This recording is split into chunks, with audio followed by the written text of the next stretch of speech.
pasintabi lang po sa mga kasalukuyang kumakain dahil yung pag-uusapan natin medyo maselan yung aming mga ipapakitang graphics. Ano? Ito nga yung leptospirosis at yung athlete's foot. So, umpisahan po natin, Dok, sa leptospirosis. Yes, Doc. Paano ba nagkakaroon ng leptospirosis at paano natin siya pwedeng iwasan?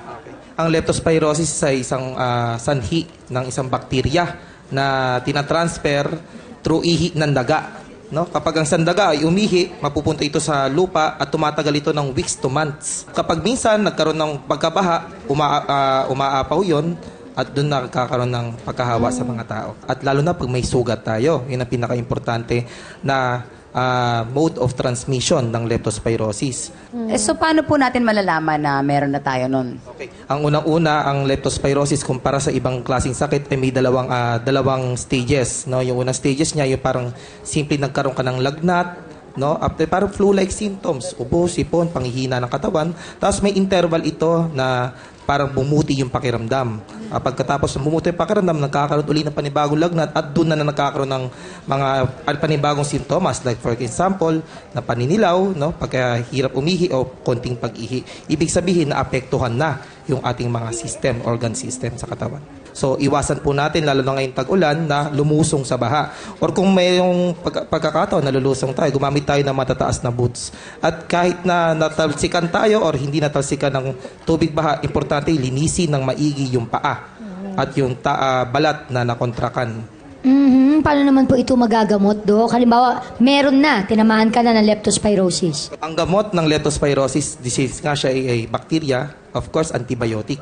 At syempre, kapag umuulan, laging basa yung paa o kaya nabababad sa tubig, eto na, pumapasok na ang alipungan na tinatawag natin. Naku, Dok, paano ho ito kumbaga maiiwasan natin para magkaroon? Ang alipunga ay isang sanhi ng fungus. No? Pag ang alipunga, siya athlete's foot ang tawag nga natin, infection yan ng fungus sa paa. So, importante dito yung hygiene. Personal hygiene pa rin talaga. Yun, opo. Pero ito, meron ide-demo sa atin ngayon, di ba? At narito nga, may si kasama Dr. tayo. Donita. Nako, yan. At syempre, anong pangalan mo, kuya? Jason. Jason. Ide-demo natin ngayon dito kay Jason kung paano ititreat ang taong mayroong athlete's foot. Yes. Oo, ito ang home remedy para sa... So ito, naglagay tayo ng tubig and then gano'ng karaming Bali, ang baking gagawin soda? po natin dyan, yung baking soda, ilalagay natin. Pwede hong dalawang klase ang pagbibigay natin ng baking soda.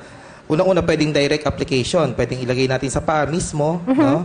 Dapat equally distributed kahit sa buong ano. And pwede din natin ilagay sa tubig.